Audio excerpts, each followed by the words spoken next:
Dear students, this is Dr. Kiran Deshwal, Assistant Professor English. In this video lecture, we will read our remaining poem, Ulysses, written by British poet Alfred Lord Tennyson. We started our poem with Ulysses. The hero of our poem is Ulysses. Ulysses wants to adventure more. He don't want to stop. He has returned from Troy battle to his kingdom Ithaca, but he feels bored and he don't want to spend his life like this. That's why he decides to go on, to move on again, to venture again. So we will trace his chain of thoughts in this video lecture. We left our poem where Ulysses is saying that I will confer the charge of my state to my son Telemachus. I will give him the charge and I will make him the in charge and he will rule the kingdom. He says that this is my son whose name is Telemachus and to whom I leave the scepter and the isle. I will leave my country, my kingdom, my people to him. It's his responsibility to rule the kingdom now after me.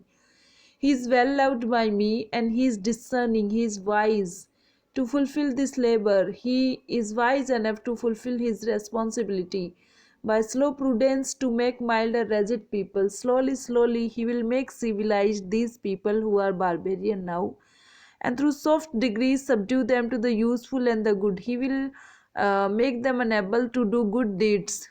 Most blameless is he is blameless. He is not responsible for that. Centered in the sphere of common duties, he is the center of these responsibilities, these common duties. Decent not to fail, and I believe that he is decent enough to get success in all these responsibilities. He is loyal enough, he will not fail in fulfilling these duties, these responsibilities towards my people, towards my state, in offices of tenderness, and pay meet adoration to my household gods, because he has God's grace, he has the divine blessings. When I'm gone, he works his work and I mine. I will explore the world more, and he will rule here. So in this way he will work his work and I will do my work. There lies the port, the vessel puffs her sail. Now Ulysses is ready to sail. He is ready for his travel, for his venture on the sea. So there lies the port. There is seaport, and the vessel, the ship, puffs her sail. The ship is ready for its sail, for its travel, for its journey. There gloom the dark, broad seas, and the dark and broad sea is waving in front of me. Now he is addressing to his mariners. As I told you, this poem is written in the form of a dramatic monologue, and in a dramatic monologue, the speaker gives speech to silent listeners. The listeners are always silent, but with the gestures and with the language, with the addresses, we come to know that there are others also who are listening to our speaker. So when he says that my mariners, it means he is addressing to his fellow beings, to his companions, to his soldiers. My mariners, they are his companions in his venture, souls that have toiled and wrought. He is appraising their hard work. He says that these are the soul, these are the people, these are the soldiers who have worked hard, who have toiled. Toil means worked hard, and wrought and thought with me. They fought the battle with Ulysses and they thought with Ulysses. They agreed with the ideas of Ulysses. They suggested to Ulysses that ever with a frolic welcome took, and now they take his venture as a welcome. They are not disappointed, they are ready, they are energetic, they are also curious like him. They are his strength, they are his power. The thunder and the sunshine and opposed free hearts, free foreheads, you and I are all. He says that we have to face thunder, we have to face sunshine. Means there can be ups and downs in the climate, in the environment, and opposed free hearts. And all of you should have free hearts. Your heart should be open to accept or to face any kind of challenge. Free foreheads.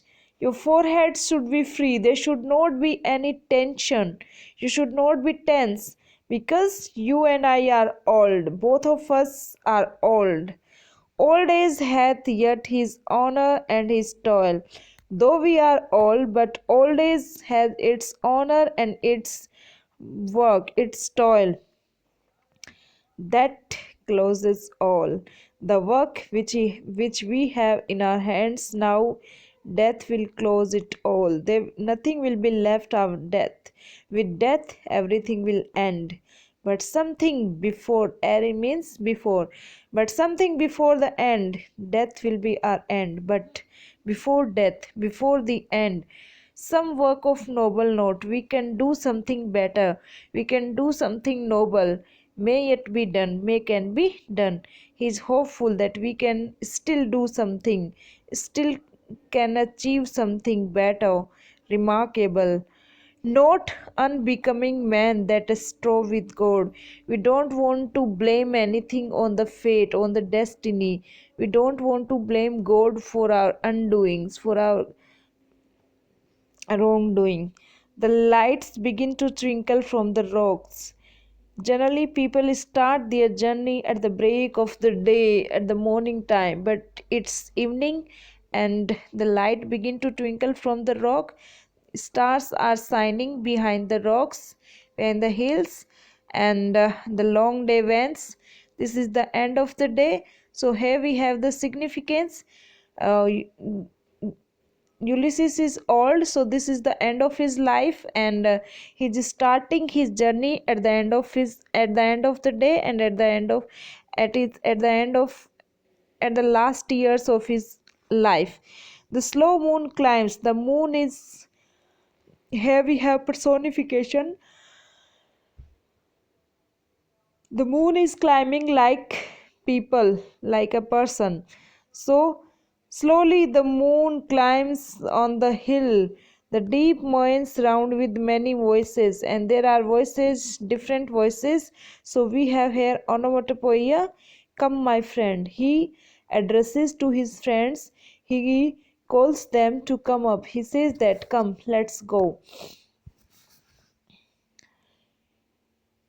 It is not too late to seek a new world, though it is evening time, though it's the end of the day, but it's not too late to seek a new world. So here we can see, here we can understand that Ulysses is in search of a newer world. He wants to explore a new world. Push off and sitting well in order smite the sounding furrows. They sits in the ship, and when the ship sails on the sea, there it cuts the water into two, and it makes furrows, and there is the sound of furrows, there is the sound of water. So here again we have onomatopoeia. For my purpose holds to sail beyond the sunset, because my purpose, I have to achieve my purpose, and to achieve my purpose, we can sail beyond the sunset. Though it is dark, it is night, but we will sail. And the beds of all the western stars, we will sail in the shade of the western stars until I die, and I will explore, I will work, I will venture out until I die, till my death. It may be that the gales will wash us down. Calamity can happen, problems can come, we can face challenges. It can happen that this water can engulf us. It may be we shall touch the happy isle, but opposite can also happen. Either we can be drowned by the waves or we can achieve our destination and see the great Achilles. We can do things like Achilles done, whom we knew, whom we have met and knew. Though much is taken, though I have achieved a lot till now, much abides, but too much is left. And though we are not now that strength which in old days, you are my companions from my old days, my earlier days, but now I and you don't have the same strength. Now we are old. At the time we were young, so we don't have that young spirit now, that young strength now. Moved earth and heaven. At that time we had the power that we could have moved earth and heaven, but now that we are old now. One equal temper of heroic hearts, but one thing is similar between us. All of us have heroic hearts. Here we have alliteration in heroic hearts. Our hearts are heroic because we have great desires in our hearts, made weak by time and fate. Though our physique, our body has been made weak by time and fate, because physical beauty fades with time, but all of us are strong in will. Our willpower is strong, and our willpower, this is the motto of Ulysses. The last line is very significant of this poem. He describes his motto, his purpose, his goal in this line. He says that my sole motto, my only and only purpose is to strive, to seek, to find, and not to yield. This should be adopted by every person in his or her life. Ulysses says that though I'm old, but I want to struggle. To strive means I want to struggle still. It doesn't matter that I am old, but I will struggle still. To seek, I will achieve. To find, I will get. I will search and I will get, and not to yield. And I will not surrender at any condition. So he is determined, he is optimistic, and we should learn from Ulysses that one should never give up hope. At any age, you can do anything. Thanks for watching.